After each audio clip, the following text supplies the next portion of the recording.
Hello' অসমবাসী ৰাইজ, আজি আৰু এটা নতুন চিৰিজৰ ৰিভিউ লৈ আহিছো, যিটো আপোনাৰ G5ত ৰিলিজ হৈছে 11-11 বুলি, য'ত আপোনাৰ ষ্টাৰিং মেন আছে ৰাঘৱ জুয়াল আৰু আপোনাৰ কৃতিকা কামৰা বুলি। এই দুজন মেইন কেৰেক্টাৰ এই চিৰিজটোত আছে। এই চিৰিজটো বেচিকেলি এটা চাই-ফাই থ্ৰিলাৰ হয়, টাইম ট্ৰেভেলৰ ওপৰত। তো বলক চিৰিজখন কেনেকুৱা লাগিলে চাই আগৰ ভিডিঅ'লৈকে কৈ আছো। কেতিয়াবা ভাবিছেনে যে আপোনাৰ ওচৰত যদি এনেকুৱা পাৱাৰ মানে আহে, য'ত আপুনি পাষ্ট বা ফিউচাৰ আপুনি চেঞ্জ কৰিব পাৰে, তো কি হ'ব? সেইটোতো বাৰু ইম্পচিবল হয়, সেইটো কেতিয়াও নহয়, সেইবোৰ অকল চিৰিজ মুভিজতে হয়। সেইকাৰণে এইবোৰ চাই-ফাই থ্ৰিলাৰ বা ফেণ্টেচি বুলি কয়। তো 11-11 বেচিকেলি চিৰিজটো সেইটো ওপৰতে হয়। ট্ৰেইলাৰটো চাই গম পাইছে। আপোনাৰ 1990 আৰু 2016ৰ ভিতৰত কাহিনীটো চলি থাকে। 2016ৰ পৰা 1990ত এটা ৱাকি টকি থ্ৰু দি টাইম ট্ৰেভেলাৰ, সেই ৱাকি টকি থ্ৰু দি মানে কেছবোৰ সলভ কৰা যায়। বেচিকেলি এই চিৰিজটোত সেইটোৱে হয়। আপোনাৰ কেনেকুৱা ফোনটো কানেক্ট হয়, আৰু 11-11 যিটো নাম দিছে, মানে সদায় ৰাতি 11:11 মিনিটতে সিহঁতৰ সেই মানে ট্ৰান্সমিশনটো হয়, আৰু অকল 1 মিনিটে কথা পাতিব পাৰি। সেই চিৰিজটো ইয়াত দেখায়।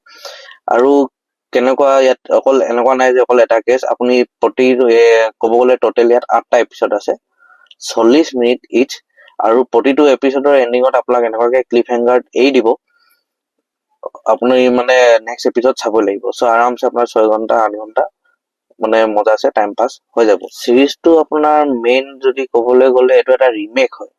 আপোনাৰ নেটফ্লিক্সত আছে দ্য চিগনেল বুলি, যোনটো 17 ঘন্টা হয়, 17 আৱাৰ্ছৰ চিৰিজ হয়। বাকী মানে হিন্দী এডাপ্টেশ্যনত কি কৰিলে, 17 আৱাৰ্ছটো কাটি কুটি 8টা এপিছডত ইমান সৰু বনাই দিলে, মানে 8 এপিছড।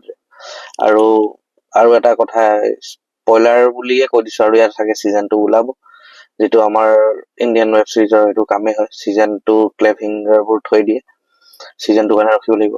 বাকী এই চিৰিজটো এনেকুৱা একো স্পেচিয়েলিটি নাই। যদি আগতে আপুনি যেনেকা ডাৰ্ক বা দা কল এইবোৰ চিৰিজবোৰ যদি চাইছে, তেন্তে এই চিৰিজটো আপোনাৰ হেতৰ নিচিনা হৈ যায়, চায়েন্স ফিকশ্যন।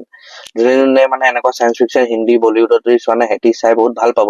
বাকী আমাৰ নিচিনা মানুহ, আমিতো সদায় চাই থাকো, চ' মানে ইমানো মানে ৱাও নালাগিলে।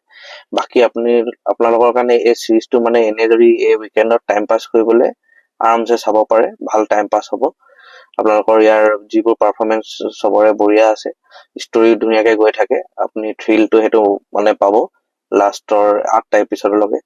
চ' আপোনালোকে আৰামছে চিৰিজটো চাই উইকেণ্ডটো এনজয় কৰক। এই চিৰিজটো মোৰ ৰেটিং যদি দিব যাওঁ, মই 10ৰ ভিতৰত মই 8 দিম মোৰ ফালৰ পৰা।